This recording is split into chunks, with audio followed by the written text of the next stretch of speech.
आज दिनांक 24/12/2020 भूगोल की कक्षा में प्यारे बच्चों सबका स्वागत है।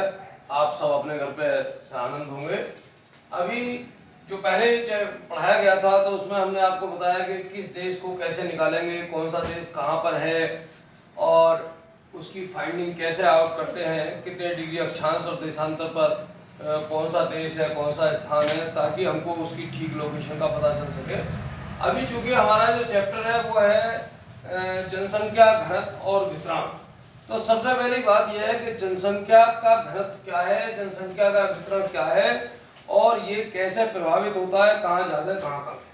देखिए प्राइमा फेसी में बताऊंगा जनसंख्या घनत्व का तात्पर्य होता है कि एक वर्ग किलोमीटर में रहने वाले लोगों की संख्या, यानी प्रति वर्ग किलोमीटर जितने लोग रहते हैं। यानी यदि हम एक देश का, एक प्रदेश का या विश्व का किसी का भी निकालते हैं तो कुल जनसंख्या में कुल क्षेत्रफल से भाग देने पर जो रिजल्ट आता है उसे उसका घनत्व कहते हैं।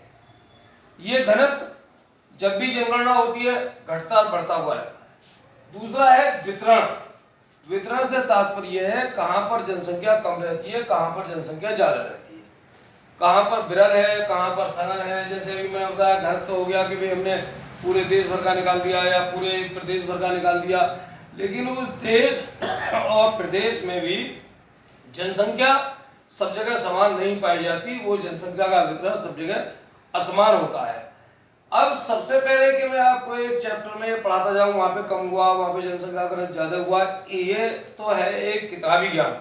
लेकिन मैं आपको बताना चाहूंगा ऐसी कुछ टिप्स, ऐसी कुछ आवश्यक बेस चीजें कि जिससे आप ऑटोमेटिकली समझ पाएंगे और आपको आसानी होगी ये बात समझने में कि जनसंख्या का घनत्व कहाँ पर ज्यादा है, कहाँ पर कम है, कहाँ पर क्यों है और ऐसा क्यों है। इसके लिए मैं फिर आपको वहीं ग्लोब पर लेके चलूंगा, क्योंकि मैंने आपको कहा था कि भूगोल का विद्यार्थी ताजीवन इस ग्लोब से बाहर नहीं निकलेगा। हमारा अध्ययन क्षेत्र केवल इतना भर है, छोटा सा है हमारा अध्ययन क्षेत्र। ये कहने में बहुत अच्छा लगता है, बहुत छोटा सा है हमारा, इतना सा अध्ययन क्षेत्र है, लेकिन भूगोल का अध्ययन क्षेत्र विश्व में सबसे बड़ा है। अब हम यहीं का आते हैं। तो जैसे मैंने आपको उस दिन बताया था कि हमने अपने इस पृथ्वी को दो भागों में बांटा। एक तो कौन सा बताया था, उत्तरी गोलार्ध, और दूसरा नीचे दक्षिणी गोलार्ध।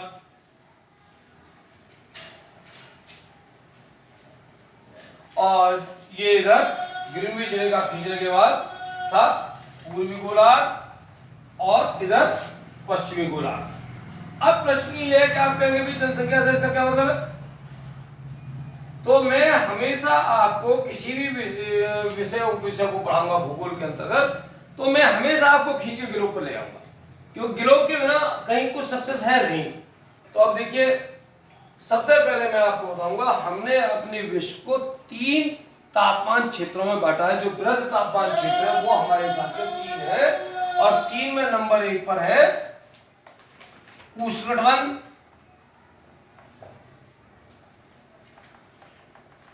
नंबर 2 पर है शीतोष्णकटिबंध और नंबर 3 पर है शीतकटिबंध।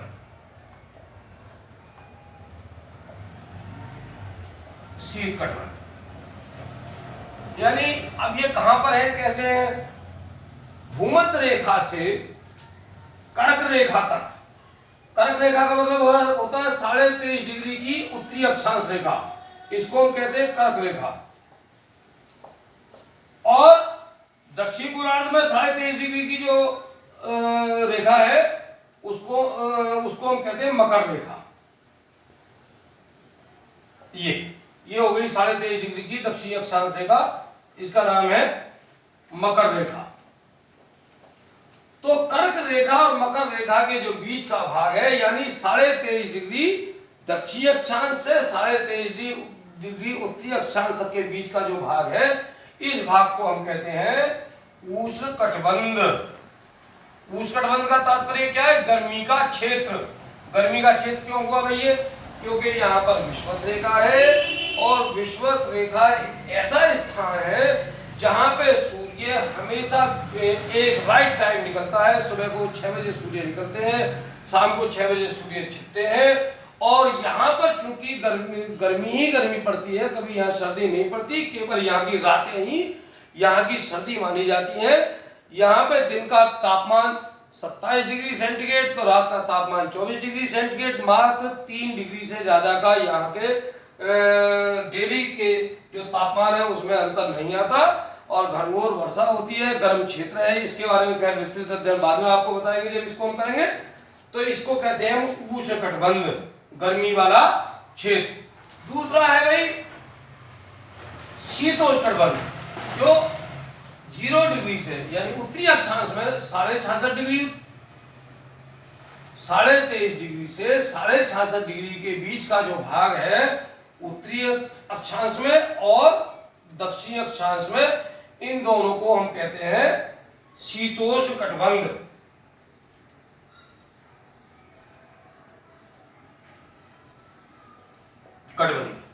और 66.5 डिग्री से जो ध्रुव तक 90 डिग्री तक जा रहा है, ये उत्तरी ध्रुव और दक्षिण ध्रुव तक का जो स्थान है उसको हम कहते हैं शीतकटिबंध। तो इस प्रकार से मोटा मोटी तरीके से हम अपने पूरे विश्व को 3 भागों में बांटते हैं। यहाँ इस बात को कहने का तात्पर्य ये था कि अब आप समझेंगे कि जनसंख्या का घनत्व कहाँ ज्यादा होगा, जनसंख्या का वितरण कहाँ ज्यादा होगा, जनसंख्या कहाँ रहेगी, ये हम लोग आसानी से समझते हैं। जनसंख्या कहाँ रहेगी भाई, जनसंख्या वहाँ रहेगी जहाँ पे कृषि उत्पादन अच्छा होगा, जहाँ पे उद्योग धंधे अच्छे होंगे, जहाँ पे मेडिकल फैसिलिटीज होंगी, जहाँ पर शिक्षा अच्छी होगी, जहाँ पर रोड्स होंगी, जहाँ पर भोजन पानी सब मिलेगा हमको, जहाँ पे हमारी सुख सुविधाएं और ग्रोथ करने की जो वो है क्या कहते हैं उनको परिस्थितियां वो जहाँ पर होंगी, वहाँ पर जनसंख्या का घनत्व ज्यादा होगा, वहाँ पर जनसंख्या का वितरण ज्यादा होगा, जहाँ पर ये सब चीजें कम होगी। जैसे अब आप देखते हैं कि सबसे अच्छी ज्यादा जो जनसंख्या पाई जाती है वो एशिया में पाई जाती है, और उसमें भी चीन में आप देख रहे हैं कि जनसंख्या घनत्व जो है पूरे विश्व से ज्यादा है। जो चीन आज नंबर 1 पर है और नंबर 2 पर भारत है। उत्तरी अमेरिका, दक्षिण अमेरिका, ऑस्ट्रेलिया और इन सबको मिलाकर यदि देखें तो उससे ज्यादा जनसंख्या अकेले भारत की है। भाई ऐसा क्यों है, हमको सबसे पहले यही देखना पड़ेगा कि जनसंख्या यहाँ पे क्यों ज्यादा रहती है। तो मैं आपको फिर ग्लोब पे लाऊंगा कि आप परिस्थितियां देखिए। यदि वो भूमध्य रेखा पे आप जाएंगे तो वहाँ ज्यादा जनसंख्या इसलिए नहीं रह सकती क्योंकि यहाँ पे प्रतिदिन वर्षा होती है। शाम को ठीक 4 बजते हैं वर्षा शुरू हो जाती है, शाम को 6 बजते वर्षा बंद हो जाती है। स्थान ज्यादातर दलदली भागों में हो गए हैं और घने वृक्ष पाए जाते हैं, घने जंगल पाए जाते हैं, जंगली जानवरों का डर रहता है। एक टिशी नाम की यहाँ पे एक मक्खी होती है, वो मक्खी यदि किसी को काट लेती है तो आदमी की विदिन शॉर्ट टाइम डेथ हो जाती है। उससे बचने के लिए लोग अपने शरीर पर कीचड़ लपेट कर रखते हैं। तो आदिवासी प्रकार का है, जो ऊंचे भाग है वहां से पानी डल जाता है, वहां खेती वैसे नहीं हो सकती है, भले ही काली मिर्च और वो तमाम खेती होती है।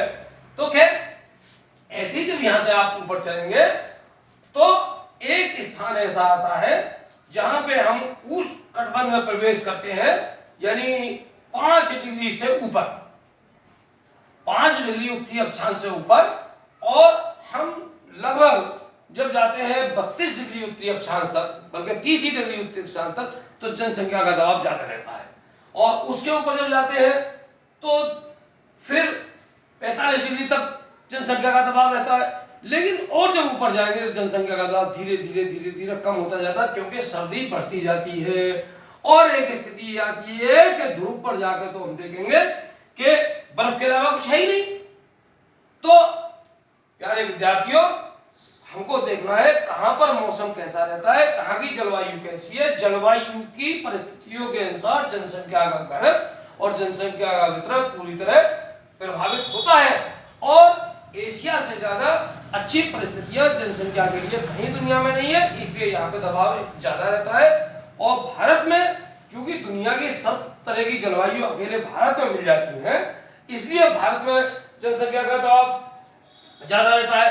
अब मैं भारत की तरफ थोड़ा सा आपका जो ध्यान लाऊंगा, तो हम भारत को यदि देखेंगे तो भारत में भी आप देखिए, मैं हल्का सा आपको दिखाना चाहूंगा ये चीज कि भारत में भी किन स्थानों पर जनसंख्या का दबाव बहुत ज्यादा ले रहा है और कहां बहुत कम ले रहा है। आप देखिए जम्मू कश्मीर की तरफ जाएंगे तो जनसंख्या का दबाव बहुत कम है, और ये जो आपका आ रहा है दिल्ली का क्षेत्र सबसे ज्यादा जनसंख्या का दबाव है। आप बाकी क्षेत्रों में जा रहे हैं तो यहाँ जाके जनसंख्या का दबाव कम हो जा रहा है, लेकिन आप यहाँ जा रहे हैं तो जनसंख्या का दबाव कम हो जा रहा है, और यहाँ पर जनसंख्या का दबाव बेहद बढ़ता ही चला जा रहा है। इसका वही कारण है, जैसे आप जम्मू कश्मीर की तरफ जाएंगे तो भूमि उबड़ खाबड़ है, पहाड़ी क्षेत्र है, रास्ते दुर्गम है, परिस्थितियां बदल जा रही हैं, और गंगा यमुना और ये जो समतल मैदान भारत का है जो 51% भूभाग भारत का था, यहाँ जनसंख्या का दबाव ज्यादा है। अभी मोटो मैंने आपको ये बताया, इसके बाद आगे का शुरू